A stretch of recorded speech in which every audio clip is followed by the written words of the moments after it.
Jadi kabar gembira buat kita pecinta untuk urea pusri Sohib Agro. Kali ini di PT Pupuk Sriwijaya itu sudah memiliki mobil uji tanah. Mungkin Sohib Agro bisa perhatikan di sini ya. Nah, mungkin kamera bisa di zoom. Ini adalah mobil uji tanah di mana mobil ini difasilitasi alat lengkap untuk uji tanah. Jadi ketika diuji tanahnya baru kita mengetahui berapa besar kebutuhan yang memang dibutuhkan oleh tanaman kelapa sawit yang kita uji tanah di tanahnya. Seperti itu. 2,1 juta ton per tahun. Wow. Ini sudah perusahaan ya raksasa ya. Untuk Sohib Agro, gunakan urea Pusri dan NPK Pusri.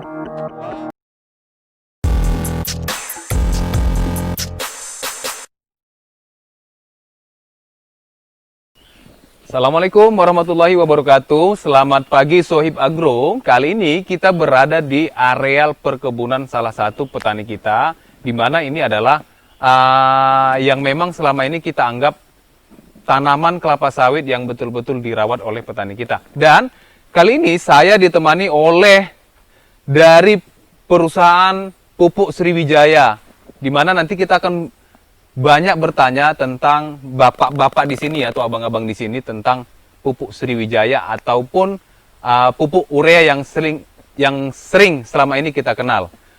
Jadi untuk pertama, saya akan memperkenalkan langsung di sebelah kanan saya ini siapa Bang? Ali Imran Sembiring, bagian staf penjualan wilayah Sumatera Utara Aceh. Oke, di sebelah kanan Bang Ali Imran. Nama saya Holik Rizky, saya juga sama dengan Pak Ali di bagian penjualan wilayah Sumatera Utara dan Aceh. Nah, kita sudah memperkenalkan bapak-bapak yang ganteng ini ya. Ini ada Bang Ali, ada Bang Holik. Bang Holik. Oke, di konten ini kita akan membahas secara detail tentang bagaimana pupuk pusri dan apa sih manfaat pupuk pusri. Sebelumnya di video kita sudah menjelaskan tentang pusri ini, tapi sedikit, di konten ini kita akan membahas langsung kepada yang bersangkutan. Inilah yang memang mengetahui secara langsung apa itu pupuk urea. Oke, nah di sini saya mau bertanya nih Bang Holik. Kira-kira nih, pupuk urea pusri itu bentuknya seperti apa? Karena banyak juga sih petani yang bingung, dia bentuknya april apa granular sih sebenarnya? Kalau pupuk urea pusri sendiri itu sebenarnya pril dengan ukuran diameter 1 sampai 3,35 mm. Oh, dia pril bukan granular ya? Bukan granul bukan. ya? Oke. Nah, jadi Sohib Agro dia butirannya itu kalau bisa kita perhatikan, nanti akan kita tayangkan di slide, dia butirannya hampir rata ya Bang ya? Yeah. Hampir rata, ukuran dia diameternya di angka 1 sampai 3,35 mm. 1 sampai 3,3 mm. Jadi kalau di luar itu mungkin bukan urea pusri. Mungkin seperti itu ya Bang ya? Ya Bang Ali ya? Ya benar. Ya, karena Bang Ali ini pakarnya nih. Saya mau nanya nih, tapi ini ke Bang Imran nih. Bertanya sama Bang Imran. Bang Imran, banyak juga sih Sohib Agro kita mau menanyakan, urea ini dari mana sih sumbernya? Apakah memang ini import atau memang dalam negeri pengolahannya? Dalam negeri. Urea Pusri pupuk lokal diproduksi Pupuk Sriwijaya Palembang. Oh, dia diproduksi oleh Pupuk Sriwijaya, tepatnya di Palembang ya Bang ya? Iya. Jadi dari Palembang lah pendistribusian ke masing-masing daerah. Iya, untuk seluruh Indonesia. Seluruh Indonesia. Jadi kalau misalnya untuk wilayah Sumut sendiri itu juga didatangkan dari Palembang ya Bang ya? Dari Palembang. Dari Palembang. Video ini dipersembahkan oleh Dolomit Agro, solusi petani untuk memperbaiki keasaman pada tanah. Jadi Bang Holik, saya mau nanya nih, di Indonesia sendiri pupuknya nasional itu atau yang diolah dalam negeri itu ada berapa sih kompetitornya pupuk pusri? Sebenarnya di Indonesia itu ada 5 perusahaan pupuk di BUMN. Itu masing-masing diproduksi dalam negeri.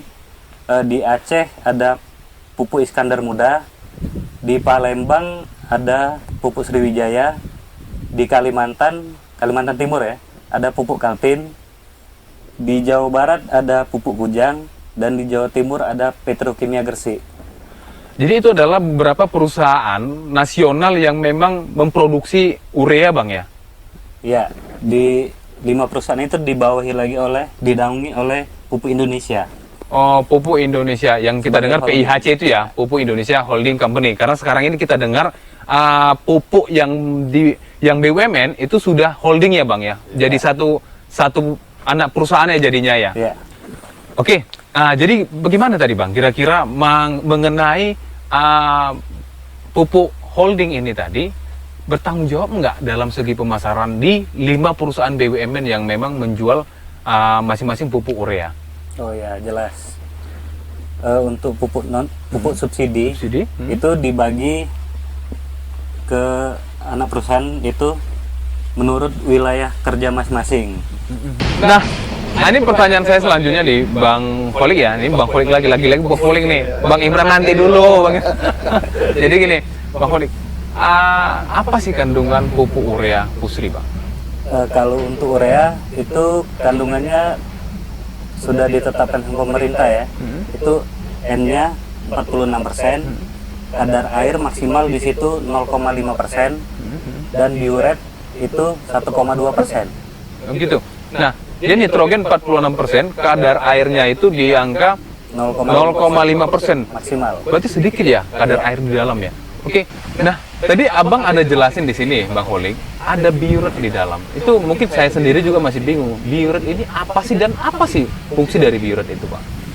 Sebenarnya biuret itu kandungan racun yang terjadi dalam proses pembuatan urea itu sendiri. Sama seperti halnya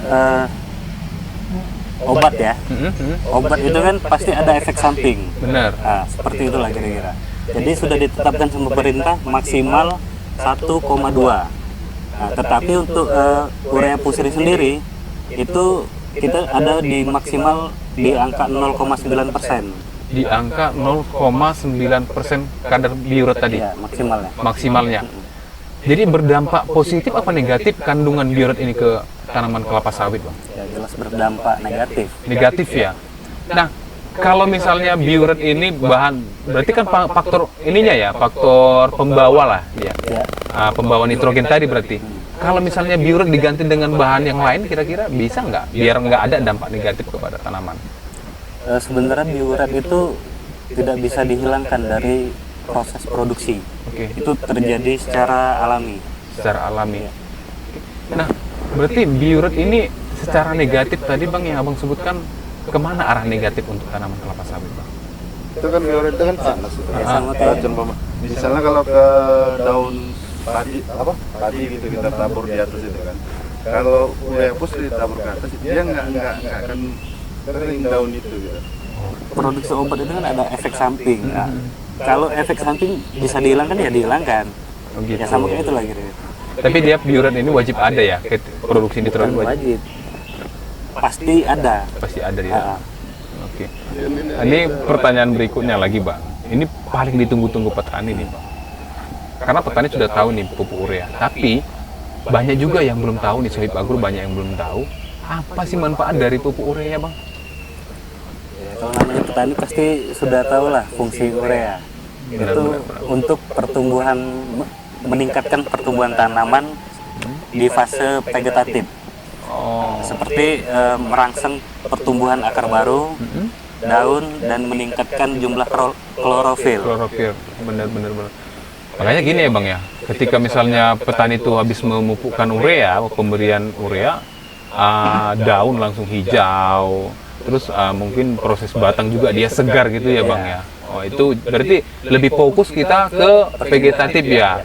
Nah, kalau misalnya, Bang nih, kita hanya pemberian pupuk nitrogen terus, petani pemberian pupuk nitrogen karena petani melihat daunnya bagus, batangnya bagus nih. Terakhir mereka tidak menggunakan pupuk-pupuk yang lain nih, hanya pupuk urea. Gimana kira-kira? Mampu nggak urea untuk memberikan produksi yang maksimal ketika memang pertumbuhan vegetatifnya bagus? Gimana kira-kira pendapat Bang Kholik? Ya, sebenarnya tumbuhan sama kayak manusia ya, sama kayak kita. Kalau kita cuma makan nasi aja, nggak pakai lauk kayak mana? Gitu ya. Ya. Itu kan sebagai suplemen lah. Bener. Yang lain itu. Oke. Nah, jadi Sohib Agro, ketika misalnya Sohib Agro hanya memupukkan urea saja, sudah melihat pertumbuhan vegetatifnya bagus, tapi itu tidak hanya cukup unsur hara yang kita berikan ke dalam tanah, karena masih ada pupuk-pupuk tunggal yang lain seperti fosfor dan kalium ya Bang ya. Oke, tapi nanti fosfor dan kalium akan kita bahas di konten berikutnya. Kita hanya fokus membahas di sini tentang urea pusri.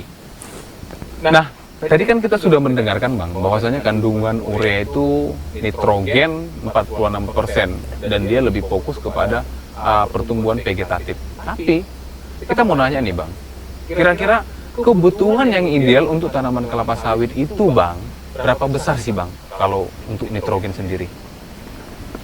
Sebenarnya sih yang pertama tergantung umur tanaman. Oke. Nah, yang kedua itu harus dianalisa tanahnya dulu. Tanah itu berapa kebutuhannya. Ini kita bawa mobil uji tanah ke sawit-sawit ini. Oke, ke lokasi pertanian. Nah, jadi kabar gembira buat kita pecinta untuk urea pusri Sohib Agro kali ini di PT Pupuk Sriwijaya itu sudah memiliki mobil uji tanah. Mungkin Sohib Agro bisa perhatikan di sini ya. Nah, mungkin kamera bisa di zoom. Ini adalah mobil uji tanah di mana mobil ini difasilitasi alat lengkap untuk uji tanah. Jadi ketika diuji tanahnya baru kita mengetahui berapa besar kebutuhan yang memang dibutuhkan oleh tanaman kelapa sawit yang kita uji tanah di tanahnya. Seperti itu. Tetapi kalau memang ini mobil ini ada fasilitasnya, bisa nggak kami pakai atau bagaimana sistem untuk proses uji tanah di Pusri sendiri, Bang? Jelas bisa. Bisa. Bisa. Tapi jangan sekarang. Di konten berikutnya. Di konten berikutnya kita bahas. Oke, Sohib Agro. Jadi itu akan kita bahas nanti. Mungkin masalah sistemnya seperti apa dan bagaimana, mungkin apakah ada biaya ataukah memang hanya sebatas entertain ya ataupun promosi dari Pusri, itu akan kita bahas di konten berikutnya. Jadi ikuti terus channel kita ini, jangan bosan-bosan menonton di channel kita, Siagian Agro Channel. Oke. Nah, aku mau nanya nih sama Bang Imran. Bang Imran dulu nih, capek nanya sama Bang ini, dan Bang Koli kayaknya sudah mengeluarkan jimat-jimat jitunya ini. Ini saya mau nanya ke Bang Imran. Bang Imran, berapa besar sih kapasitas produksi dari urea Pusri sendiri per tahunnya untuk membutuhi secara nasional? Walaupun ada pupuk Pusri, maksud saya walaupun ada pupuk urea kompetitor yang lain, tapi untuk Pusri sendiri berapa sih Bang? Untuk pupuk Sriwijaya sendiri produksi per tahun itu 2,1 juta. 2,1 juta ton per tahun. Wow. Ini sudah perusahaan ya raksasa ya. Kenapa? Karena memang Pusri ini mungkin sudah tidak asing lagi buat kita petani, karena memang Pusri ini mungkin sudah ada di tahun 59 ya. Tahun 59 sudah berdiri ya. Masa itu mungkin di tahun 59 pupuk Sriwijaya sendiri sudah produksi pertamanya adalah urea ya. Ada urea. Nah, ini pertanyaan saya selanjutnya nih buat Bang Kholik juga. Bang Kholik, bagaimana sih cara aplikasi yang tepat untuk pupuk urea ini sendiri? Ya, kalau aplikasi sih seperti biasa ya, petani pada umumnya sudah tahu juga. Kalau untuk sawah ya ditebar, kalau untuk jagung ya larikan. Nah, untuk kelapa sawit seperti ini biasanya ditebar di piringan. Oh, ditebar di piringan. Nah, Bang Kholik lagi Bang Kholik. Bang Imran nanti dulu. Kayaknya Bang Imran nanti penutup nih, kata-kata sepatah dua kata nih kayaknya dari Bang Imran. Nah, ini Bang Kholik, di Pusri sendiri, di PT Pupuk Sriwijaya sendiri, sekarang ini apakah memang hanya pupuk urea saja yang didistribusikan atau yang diolah, ataukah ada pupuk-pupuk yang lain yang dibutuhkan oleh petani-petani yang lain gitu, seperti perusahaan-perusahaan kompetitor yang lain lah. Mereka tidak hanya satu jenis, tapi ada beberapa jenis misalnya. Gimana dengan Pusri sendiri? Kebetulan sekarang Pusri sudah memiliki pabrik NPK ya. Oh, ada pabrik NPK. Pabrik NPK yang pertama itu produksi sampai 100.000 ton per tahun. Dan pabrik NPK yang kedua ini kapasitas 200.000 ton per tahun. Jadi ada total 300.000 ton per tahun. Untuk NPK Bang ya. Nah, kalau misalnya untuk pupuk tunggal sendiri ada nggak di luar urea? Untuk saat ini Pusri untuk pupuk tunggal itu hanya memproduksi urea. Berarti masih urea sendiri untuk pupuk tunggal, tapi sudah melengkapi di pupuk majemuknya ya Bang ya? Ya. Wah, ini adalah salah satu perusahaan yang memang mengerti kebutuhan petani kita Sohib Agro. A plus buat Pusri ini sendiri. Salut. Nah, tadi kan sudah dijelasin sama Bang Kholik nih, bahwasanya Pusri sendiri sudah memproduksi ada pupuk majemuk. Nah, saya mau nanya ke Bang Imran, kira-kira Bang, pupuk majemuk yang spek gimana nih Bang yang kita ciptakan di pupuk Pusri? Pusri sudah menciptakan pupuk NPK triple 15, 13627, 12 12 17 24 plus 0,65 boron. 65 boron. Jadi ada dua jenis spek tadi itu Bang ya? Iya. Nah, tadi kan saya dengar di situ ada kandungan yang 13627. Saya pikir itu adalah lebih fokus ke tujuannya kemana nih Bang? Tanaman yang TMK atau TBMK atau yang gimana nih Bang? Tanaman menghasilkan. Di TM ya? Di TM. Kalau untuk 12-12 baru di TBM ya? Menghasilkan. Wah, keren nih. Pusri is the best pokoknya. Mengetahui apa kebutuhan yang diinginkan oleh petani. Nah, terakhir buat Bang Imran dan Bang Kholik, apa kira-kira Bang Imran saran buat petani-petani kita ini Sohib Agro tentang pemupukan? Sarannya sih tetap gunakan produk-produk dari Pusri karena Pusri adalah BUMN. Untuk Sohib Agro, gunakan urea Pusri dan NPK Pusri.